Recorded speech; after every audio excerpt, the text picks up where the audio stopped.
तालुका जावळी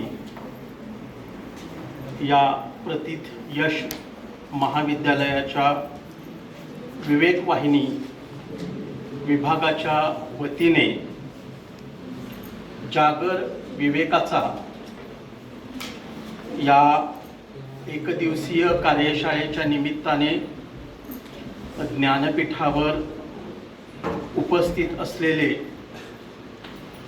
या समारंभाचे अध्यक्ष आणि महाविद्यालयाचे गतिशील कृतिशील आणि मी जेवढा वेळ त्यांच्या सानिध्यात होतो तेवढा वेळ मला जाणवलेली त्यांची शिस्तबद्धता असे प्राचार्य major doctor Ashok Keri sir,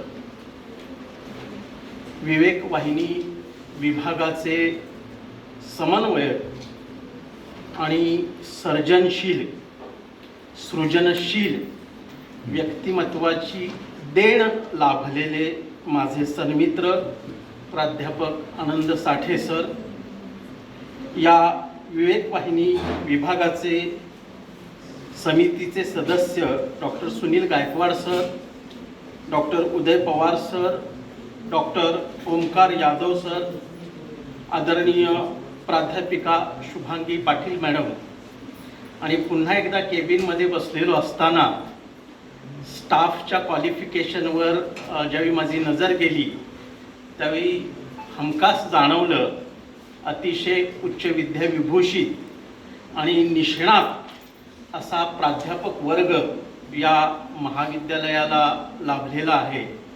ते सर्व माझे सन्मित्र असलेले प्राध्यापक बंधू आणि भगिनी कॉन्फरन्सेसच्या निमित्तानं, परीक्षेच्या कामकाजाच्या निमित्तानं सुपरिचित आहेत सर्वजण, आणि उद्या आपल्या जीवनात यशाची नांदी व्हावी अशी दुर्दम्य इच्छा घेऊन इथं उपस्थित असलेले आणि ज्या वर्गाशी विशेषतः बोलताना मला भान हरपल्याची सदैव जाणीव होते असे माझे तरुण विद्यार्थी बंधू आणि भगिनी.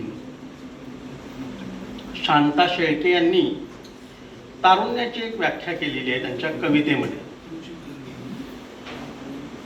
हर्ष उधळतो हृदयातून सारखा, हर्ष उधळतो हृदयातून सारखा, जे विकृत जे हीन त्या समी पारखा, साक्षात निर्भीडता नम्रता करुणा यांचा वरुण मी, तरुण मी तरुण मी.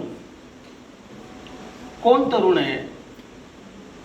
ज्याच्या हृदयातून सातत्याने हर्ष उधळत असतो, म्हणजे आनंद ओसांडून वाहत असतो. हर्ष उधळतो हृदयातून सारखा, जे विकृत समाजात आहे, जे हीन आहे त्यास जो पारखा आहे, आणि ज्याच्या हृदयामध्ये निर्भीडता आणि निर्भीडतेसोबत नम्रता आणि करुणा ठासून भरलेली आहे असा वरुण मी, वारा असा वरुण मी, तो तरुण मी तरुण मी. म्हणजेच एक लक्षात घ्या, तरुण आणि वरुण हे साधर्म्य साधणारे शब्द आहेत.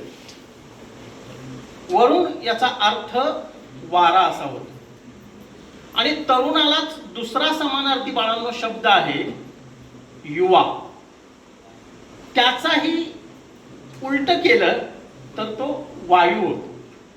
म्हणजे तरुणाचा वरुणाशी आणि तरुणाचा वायूशी काही ना काहीतरी ऋणानुबंध आहे, आणि वाऱ्याचा वहनाशी संबंध असतो.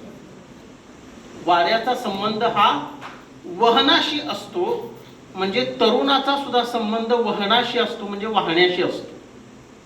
पण ते वाहन सकारात्मक असावं म्हणून विवेकाचा जागर करणारी कार्यशाळा आवश्यक आहे. कारण तरुण वाहून जाता कामा नये, तो टिकून राहावा म्हणून विवेकाचा जागर करणं आवश्यक आहे. मग हे जागर करण्याचं काम कोण करू शकतं? तर जागर करण्याचं काम हे शिक्षक करू शकतात. म्हणून लोकमान्य टिळकांची शिक्षकाबद्दलची एक फार सुंदर व्याख्या आहे. Teacher is one who has certain golden virtues within himself and who tries to imbibe those virtues among his student for their benefit, for his own benefit and for the benefit of the nation. कोण आहे शिक्षक?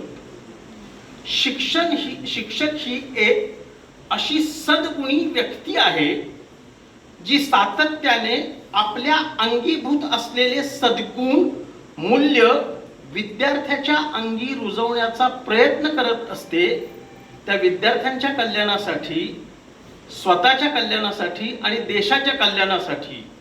कारण शिक्षणाची प्रक्रियाच मूळतः man making आणि nation building ही स्वामी विवेकानंदांना अभिप्रेत असलेली आहे.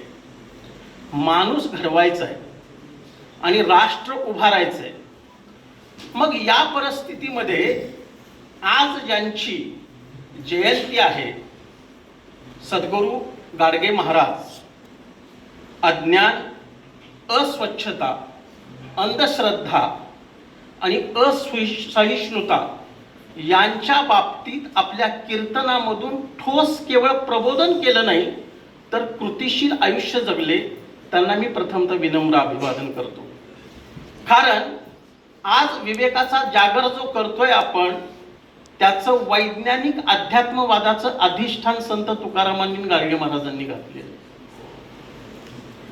त्यामुळं तुमच्या अंगी सद्गुणांची निर्मिती झाली पाहिजे, मूल्यांची निर्मिती झाली पाहिजे. कारण सद्गुण असलेले उत्पादनक्षम नागरिक राष्ट्र घडवतात. मी पुन्हा एकदा बोलतोय, सद्गुण असलेले उत्पादनक्षम नागरिक राष्ट्र घडवतात.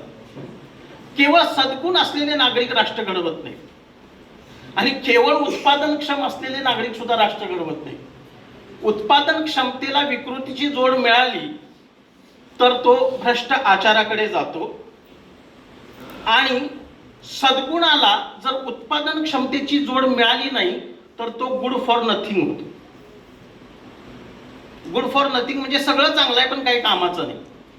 म्हणून विद्यार्थ्यांनी सद्गुणासहित उत्पादनक्षम असलं पाहिजे. मग याच्यासाठी शिक्षण प्रक्रियेचं काय काम आहे? तर एज्युकेशनची एक डेफिनेशन आहे. Education is modification of behaviour of student in desired direction. शिक्षण काय आहे? तर शिक्षण हा विद्यार्थ्याच्या वर्तनात घडवून आणलेला अपेक्षित दिशेनं होणारा बदल आहे. ती दिशा कशी पाहिजे वर्तन बदलाची? सकारात्मक हवी आहे आणि अपेक्षित हवी आहे. मग याच्यासाठी शिक्षकांनी विद्यार्थ्यांनी मिळून बिलीफ सिस्टीम्स तोडल्या पाहिजेत. आपल्या ज्या कुटुंबात आपण जन्माला येतो, ज्या गल्लीत आपण वाढतो, ज्या समाजात वाढतो, त्या समाजाने काही रूढींचा आणि परंपरांचा आपल्यावर मारा केलेला असतो आणि त्याच्यानुसार आपली विश्वास प्रणाली तयार होती. ती विश्वास प्रणाली म्हणजे आपली बिलीफ सिस्टीम असते आणि ती बिलीफ सिस्टीम जो तोडू शकत नाही तो घडू शकत नाही. याचं एक फार छान उदाहरण आहे. म्हणजे बिलीफ सिस्टीम तोडणं ही परिवर्तनाची दिशा असते सर.